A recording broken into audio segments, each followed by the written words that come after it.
Tired of your Wix website looking like a hot mess on phones and tablets? Let's fix that. First, in your Wix editor, look for the device icons at the top, usually a desktop and a mobile phone. Click the mobile icon to switch to mobile view. This shows you how your site looks on smaller screens.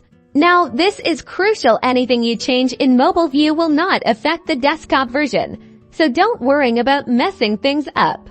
See something overlapping or looking too small?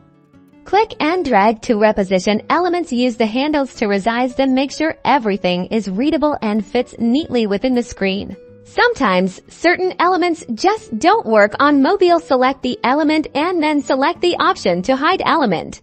Pay special attention to your mobile menu. Click on it to open the menu settings. Customize the design and layout to ensure it's easy to navigate on smaller screens. For a quick fix, Wix offers a mobile layout optimizer. You can find this in the mobile editor toolbar. While not perfect, it can automatically adjust your layout, giving you a good starting point.